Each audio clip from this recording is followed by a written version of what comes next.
Did you hear what I was playing, Lane? I didn't think it polite to listen, sir. I'm sorry for that, for your sake. I don't play accurately. Anyone can play accurately. I play with a wonderful expression. As far as the piano is concerned, sentiment is my forte. I keep science alive. Yes, sir. Oh, and speaking of the science of life, have you got the cucumber sandwiches cut for Lady Bracken? Yes, sir. Oh, by the way, I see from your book that on Thursday night, Lord Shorman and Mr. Worthing were dining with me. 8 bottles of champagne are entered as having been consumed. Yes, sir. 8 bottles and a pint. Why is it that at a bachelor's establishment, the servants invariably drink the champagne? I ask merely for information. They attribute it to the superior quality of the wine, sir. Good. I've often observed that in married households, the champagne is rarely of a first-rate brand. Good heavens, is marriage so demoralizing as that? I believe it is a very pleasant state, sir. I have had very little experience of it myself up to the present. I've only been married once. That was in consequence of a misunderstanding between myself and the young person. I don't know that I am much interested in your family life, Lane. No, sir. It is not a very interesting subject. I never think of it myself. Very natural, I am sure.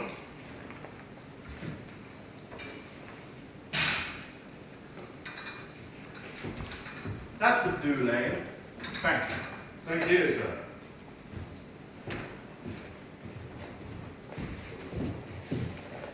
Lane's views on marriage seem somewhat lax. Really, if the lower orders do not set us a good example, what on earth is the use of them? They seem as a class to have absolutely no sense of moral responsibility.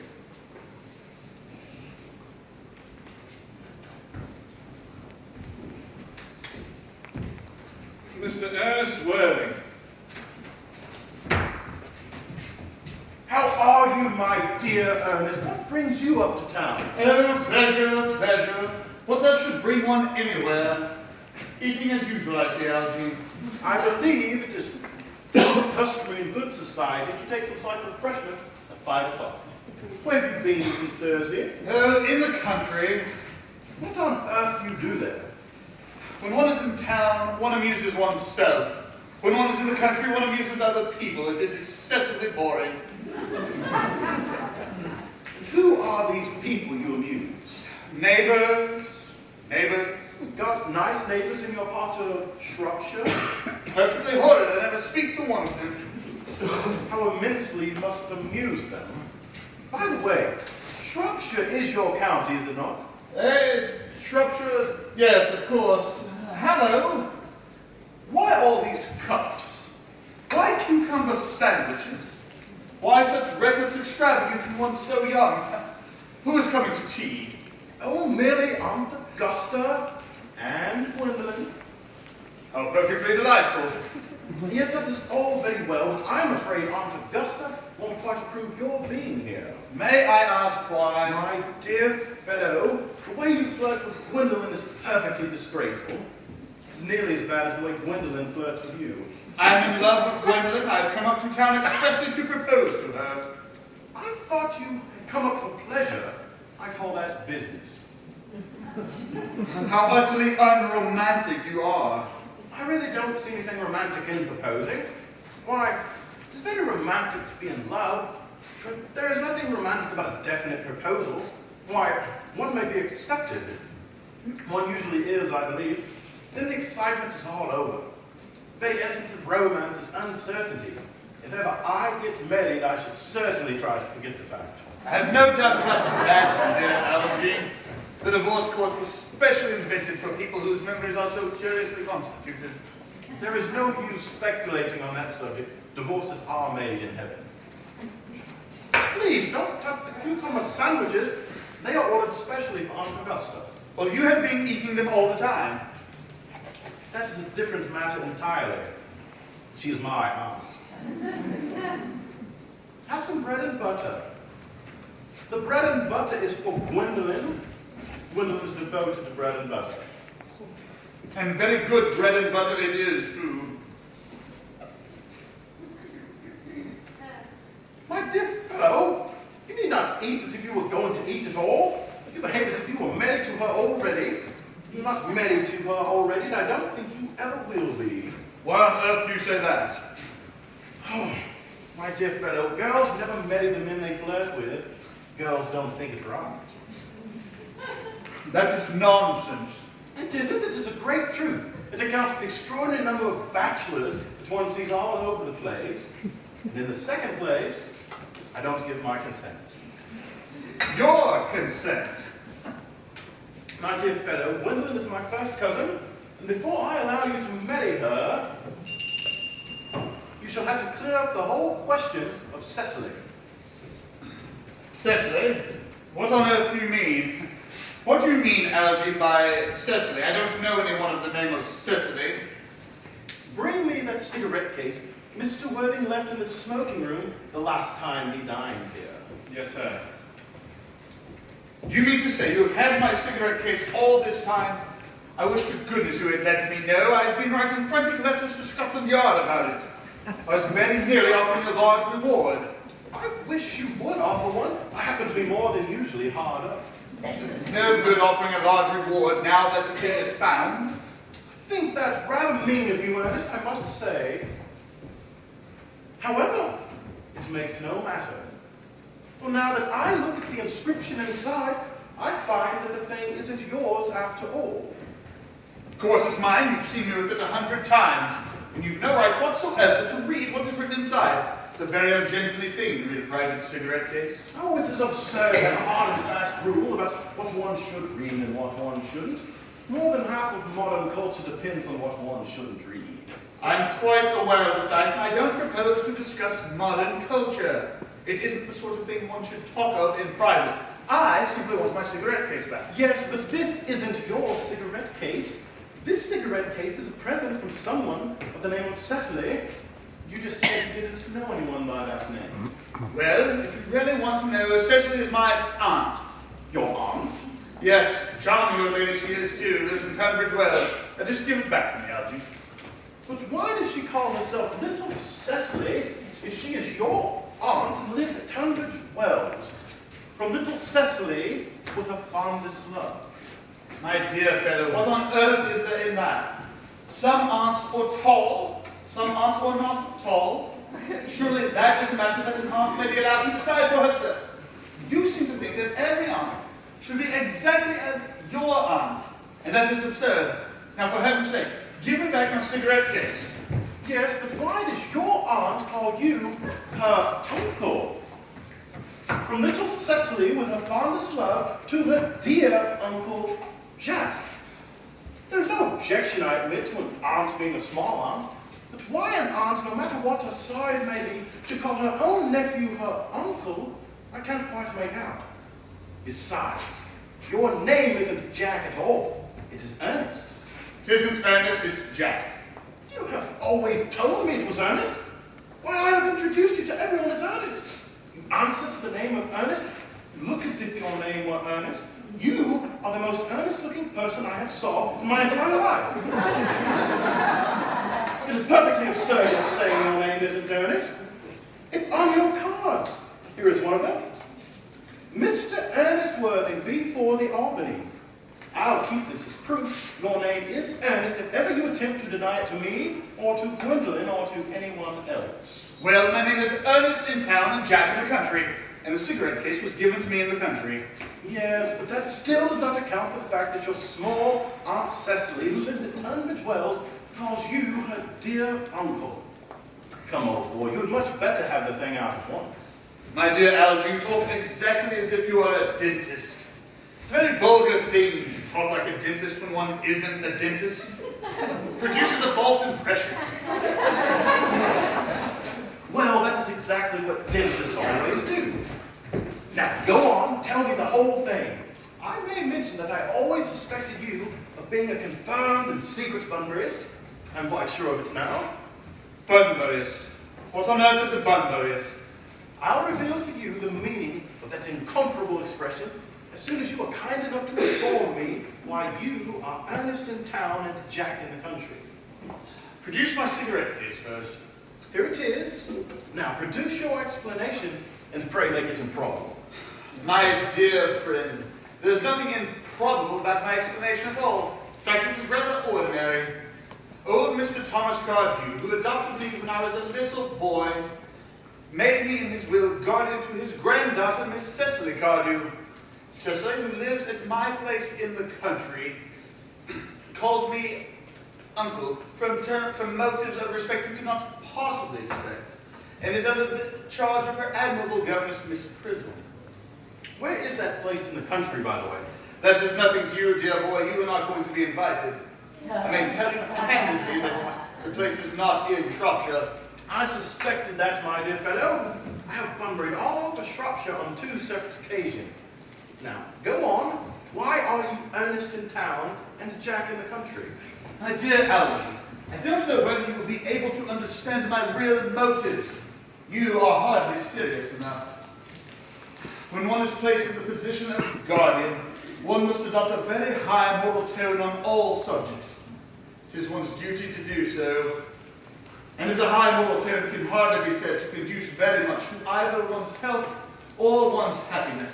In order to get up to town, I have always pretended to have a younger brother of the name of Earnest, who lives in the Albany, gets into the most dreadful scrapes. That, my dear Algy, is the whole truth, pure and simple. Well, the truth is rarely pure and never simple.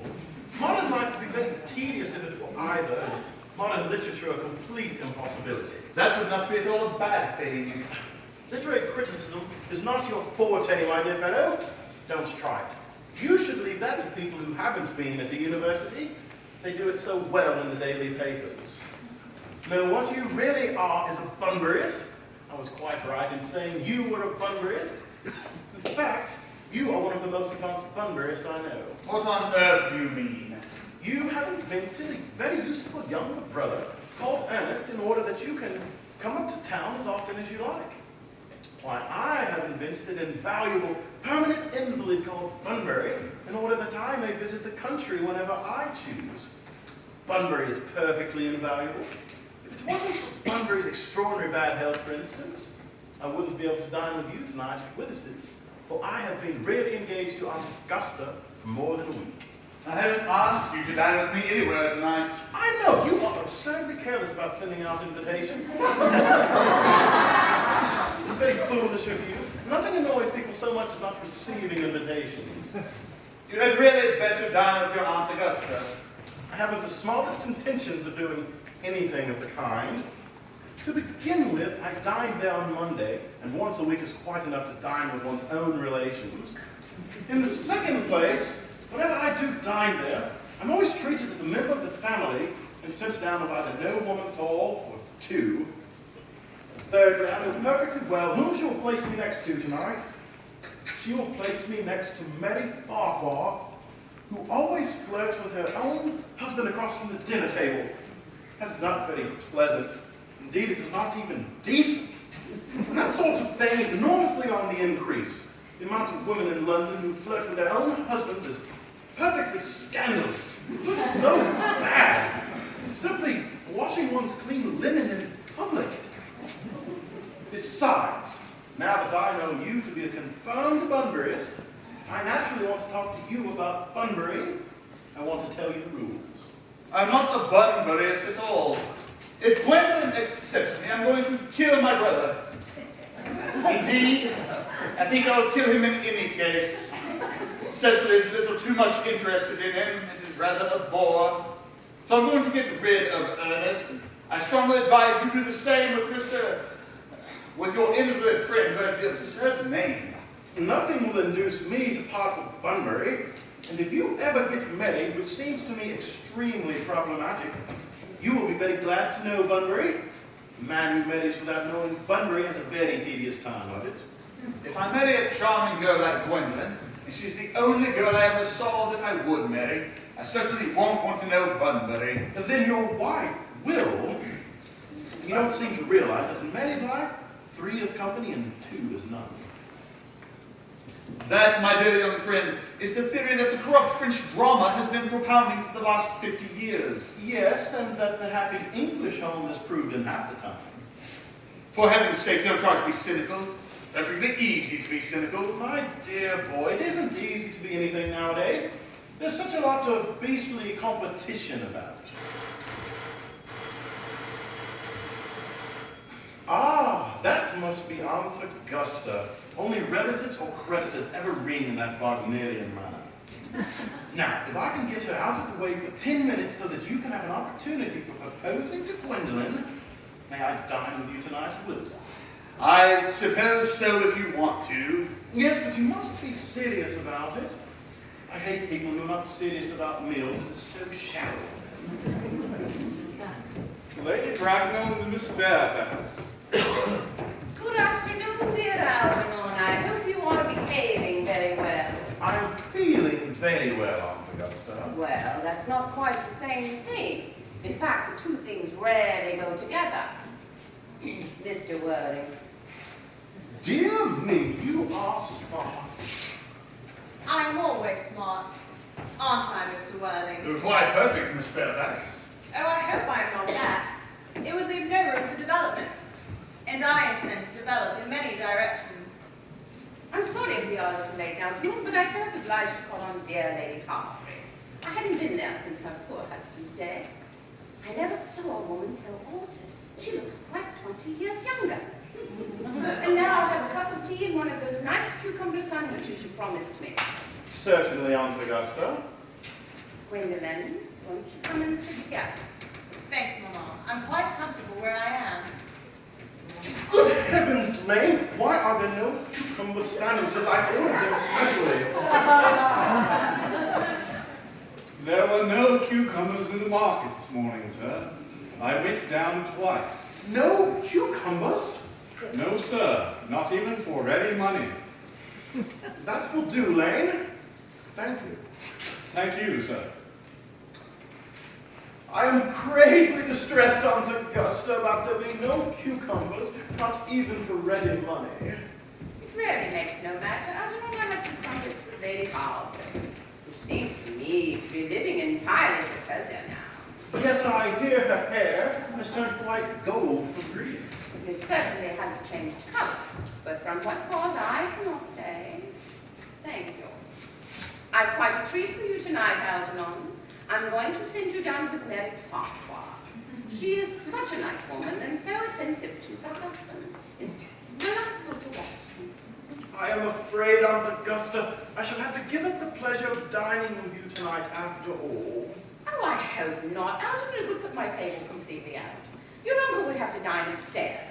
Fortunately, he's accustomed to that. It is a great bore, and I need hardly say a terrible disappointment to me. But the fact is, I've just had a telegram to say that my poor friend, Mr. Bunbury, is very ill again. They seem to think I should be with him. It is very strange. This Mr. Bunbury seems to suffer from curiously bad health. Yes, poor Bunbury is a dreadful invalid. Well, I think it's high time, Algernon, that this Mr. Bunbury made up his mind whether he was going to live or die. This shilly-shallying with the question is absurd.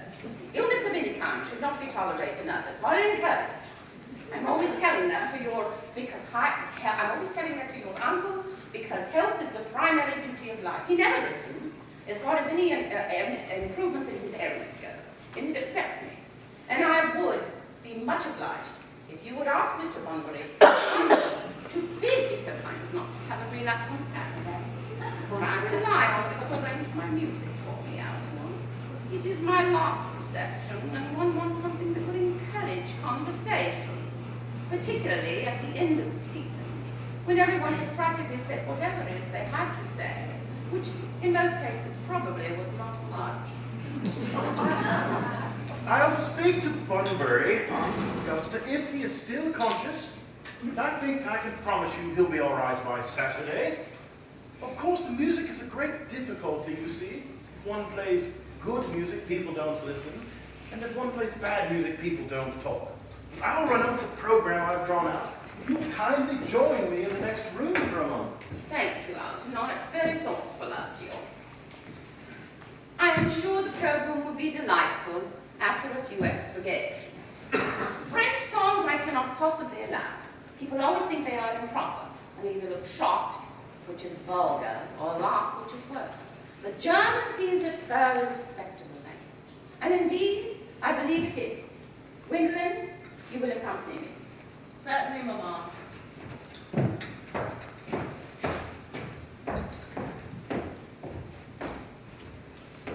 Charming day it has been, Miss Fairfax. Pray, don't talk to me about the weather, Mr. Worthing. Whenever people talk to me about the weather, I always feel quite certain they mean something else. And that makes me so nervous. I do mean something else. I thought so. In fact, I'm never wrong. And I would like to be allowed to take advantage of Lady Brackmore's temporary absence. I would certainly advise you to do so. Mamma has a way of coming back suddenly into a room, which I've often had to speak with her about. Miss Fairfax, ever since I met you, I have admired you more than any girl that I have ever met since I met you. Yes. I am quite aware of the fact. I have often wished that in public, at any rate, you'd be more demonstrative. For me, you have always held an irresistible fascination. Even before I met you, I was far from indifferent to you. We live, as I hope you know, Mr. Worthing, in an age of ideals. The fact is constantly mentioned in the more expensive monthly magazines and has reached provincial pulpits, I am told. And my ideal has always been to love someone of the name of Earnest. Something in that name inspires absolute confidence. From the moment Algernon first mentioned to me that he had a friend called Earnest, I knew I was destined to love you. You really love me, Gwendolyn? Passionately. Darling, you don't know how happy you have made me. My own Earnest. But you don't mean to say that you couldn't love me if my name wasn't Ernest? But your name is Earnest. Yes, I know it is, but supposing it was something else, you don't mean to say that you couldn't love me then? Ah, that is clearly a metaphysical speculation. And like most metaphysical speculations, has very little reference to the actual facts of real life as we know them. Well, really, darling, to speak quite candidly, I don't much care for the name of Ernest. I don't think the name suits me at all. It suits you perfectly. It is a divine name. It produces vibrations. Well, really, Gwendolyn, I must say that I think there are lots of other much nicer names. I think the name Jack, for instance, a charming name. Jack. No. There is very little music in the name Jack, if any at all indeed. It does not thrill. It produces absolutely no vibrations. I have known several Jacks, and they all, without exception, were more than usually plain. Besides, Jack is a notorious domesticity for John, and I pity any woman who is married to a man called John. She would probably never know the entrancing pleasure of a single moment's solitude. No, the only really safe name is Earnest. Gwendolyn, I must get christened at once. I mean, we must get married at once. There is no time to be lost. Married, Mr. Worthing? Surely you know that I love you. You have led me to believe, Miss Fairfax, that you are not absolutely indifferent to me. I adore you. But you haven't proposed to me yet. Nothing has been said at all about marriage. The subject has not even been touched on. May I propose to you now? I think it would be an admirable opportunity. And to spare you any possible disappointment, I think it only fair to tell you quite frankly beforehand that I am fully determined to accept you. Gwendolyn. Yes, Mr. Worthing. What have you got to say to me? You know what I've got to say to you. Yes, but you don't say it. Gwendolyn, will you marry me? Of course I will, darling. How long you've been about it? I'm afraid you've had very little experience in how to propose. My own one. I've never loved anyone in the world but you. Yes, but men often propose for practice. I know my brother Gerald does. All my girlfriends tell me so. What wonderfully blue eyes you have, Ernest. They're quite blue. I hope you will always look at me just like that, especially when there are other people present. Mr. Worthing, rise, sir, from this semi-recumbent posture. It is most indecorous. Mamma, I must beg you to retire. This is no place for you. Besides, Mr. Worthing is not quite finished yet. Finished what, may I ask? I'm engaged to Mr. Worthing, Mamma. Pardon me, you are not engaged to anyone. When you do become engaged to someone, I or your father, should his health permit it, will inform you of it. An engagement should come on a young girl as a surprise, pleasant or unpleasant, as the case may be. It's hardly a matter she could be allowed to arrange for herself. And now, Mr. Worthing, I have a few questions to put to you. And while I am making these inquiries, Gwendolyn, you will wait for me below in the carriage. Mamma. In the carriage.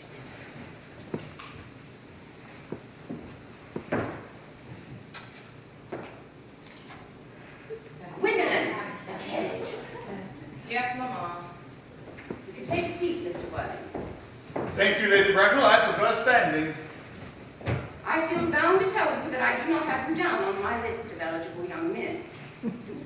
Although I do have the same list that the dear Duchess of Bolton has. We work together, in fact. However, I am quite ready to enter your name, should your answers be what a rarely affectionate mother requires. Do you smoke? Yes, I must admit I smoke. I am glad to hear it. A man should have an occupation of some kind. There are far too many idle men in London as it is. How old are you? 29. A very good age to be married at. I have always been of the opinion that a man who desires to get married should either know everything or nothing. Which do you know? I know nothing, Lady Bracknell. I am pleased to hear it. I do not approve of anything that tampers with natural ignorance. Ignorance is like a delicate exotic fruit.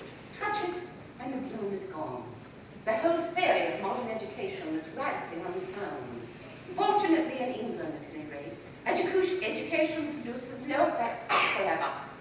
If it did, it would prove a serious danger to the upper classes and probably lead to acts of violence in Grosvenor Square. What is your income? Between 7,000 and 8,000 a year. In land or investments? In investments chiefly. That is satisfactory. What between the duties expected of one during one's lifetime and the duties exacted of one after one's death? Land has ceased to be either a profit or a pleasure. It gives one position and prevents one from keeping it up. That's all that can be said about land. I have a country house with some land, of course, attached. About 1,500 acres, I believe. But I don't depend on that for my real income. In fact, as far as I can make out, the poachers are the only people who make anything out of it. A country house. How many bedrooms? Ah, that can be cleared up after. You have a townhouse, I presume. A girl with a simple, unspoiled nature like Gwendolyn's could hardly be expected to reside in the country. I own a house in Belgrave Square, but it is let by the year to Lady Bloxham. I can get it back whenever I like, however, at 6 months' notice. Lady Bloxham? No, I don't know her. Oh, she goes about very little. She is a lady considerably advanced in years. Ah, but nowadays, that is no guarantee of respectability of character. What number in Belgrave Square? 149. Ew, the unfashionable side. I thought there was something. Ah, well, that can be easily altered. Do you mean the fashion or the side? Both, if necessary, I presume. What are your politics? I'm afraid I really have none. I'm a liberal unionist. Oh, they count as Tories. They dine with us, or come in the evening at any rate. And now down to minor matters. Are your parents living? I have lost both my parents. No. To lose one parent, Mr. Worthing, may be regarded as a misfortune. To lose both looks like carelessness. Who was your father? He was evidently a man of some wealth. Was he born in what the radical papers call the purple of commerce? Or did he rise from the ranks of the aristocracy? I'm afraid I really don't know, Lady Bracknell. I said I had lost both my parents. It would be near the truth to say my parents seem to have lost me. I don't really know who I am by birth. I was found.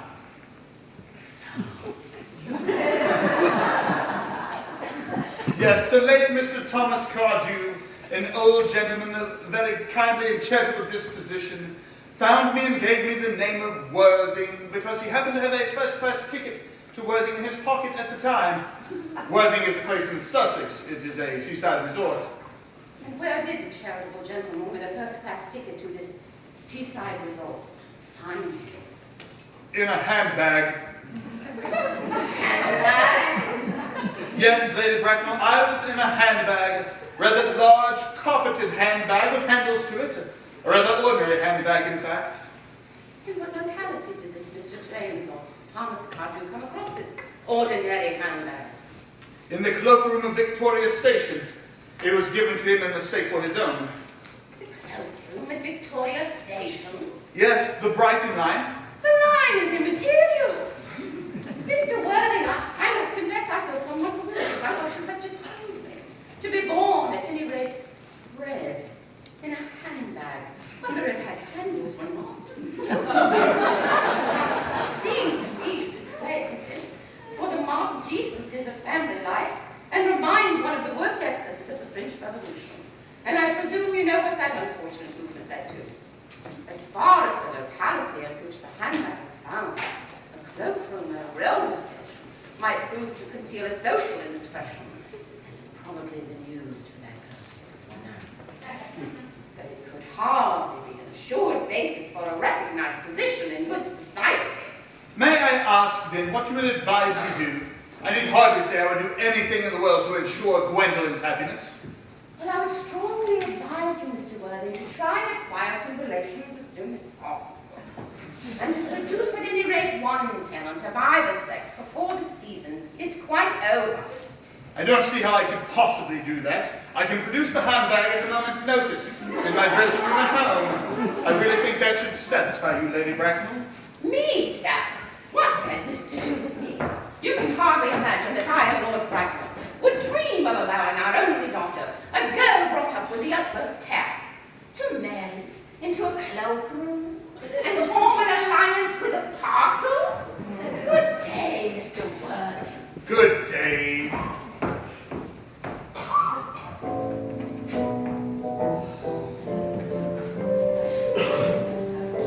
For heaven's sake, Algy, don't play that ghastly tune. How idiotic you are.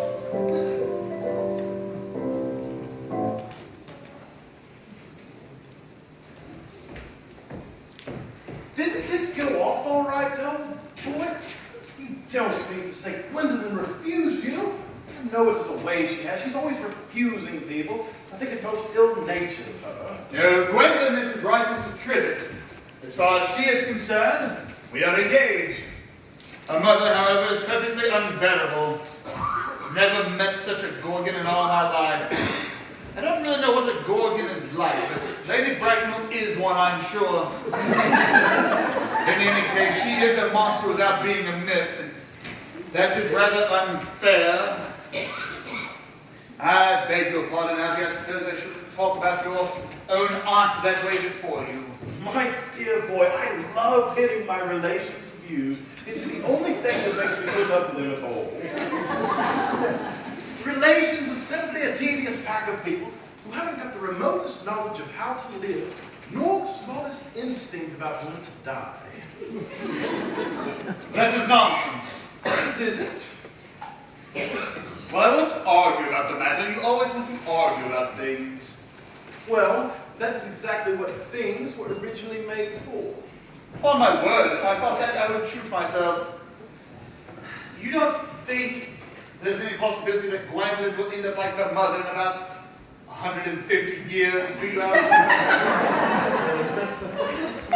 All women become like their mothers. That is their tragedy. No man does. That's his. Is that clever?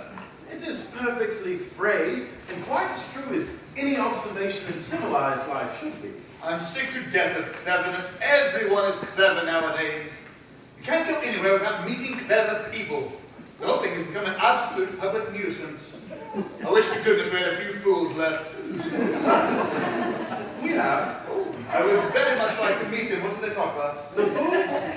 Oh, about the clever people, of course. Fools! By the way, did you tell Gwendolyn yet the truth about your being Ernest in town and Jack in the country? My dear boy, the truth is not the kind of thing one says to a nice, sweet, refined girl.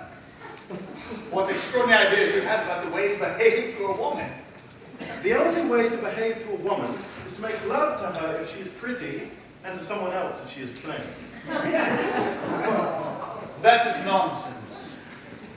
What about your brother? What about the profligate Earnest? By the end of the week, I shall have got rid of him. I'll say he died in Paris of apoplexy. Lots of people die quite suddenly of apoplexy, don't they? Yes, but it's hereditary, my dear fellow.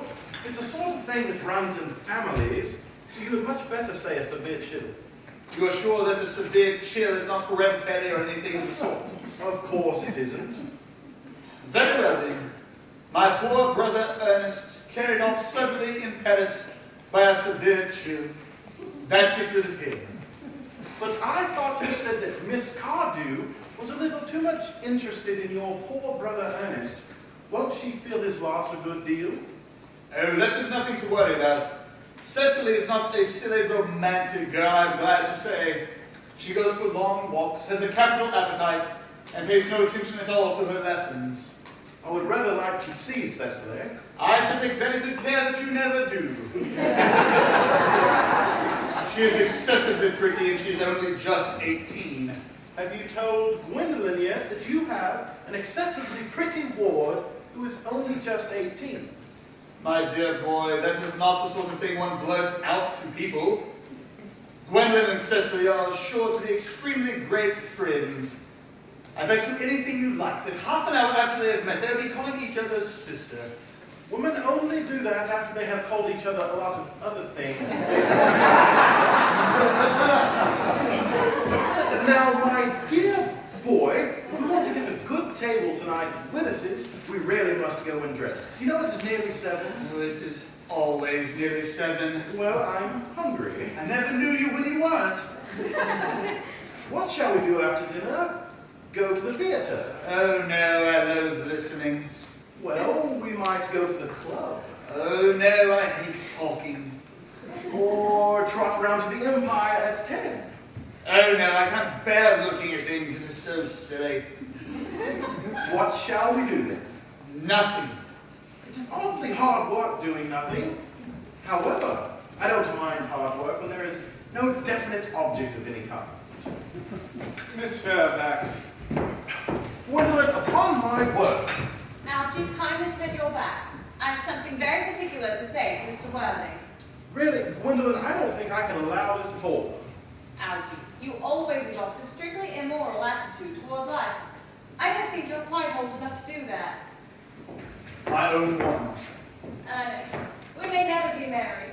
From the expression on Mamma's face, I fear we never shall. Few parents nowadays pay any regard to what their children say to them. The old-fashioned respect for the young is fast dying out. Whatever influence I ever had over Mamma, I lost at the age of 3.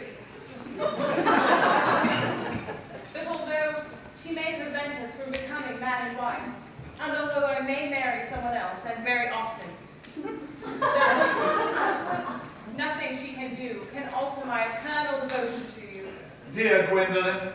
The story of your romantic origin, as related to me by Mamma with unpleasing comments, has naturally stirred the deeper fibers of my nature.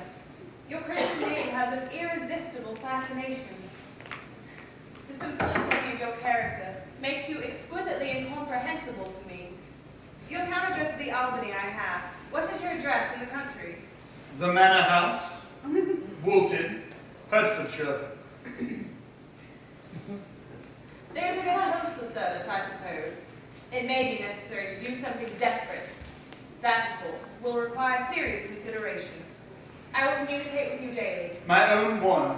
How long do you remain in town? Till Monday. Good. Out, you may turn round now. Thanks, I've turned round already. You may also ring the bell.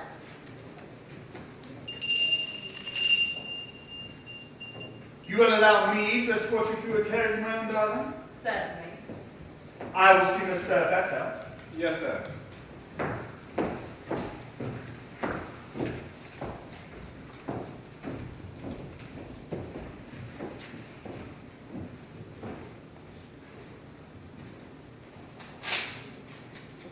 Glass of sherry, Lane. Yes, sir. Tomorrow, Lane, I'm going Bunburying. Yes, sir. I shall probably not be back until Monday. You can put up my dress clothes and all of the Bunbury suits. Yes, sir. I hope tomorrow will be a fine day, Lane. It never is, sir. Lane, you're a perfect pessimist. I do my best to give satisfaction, sir.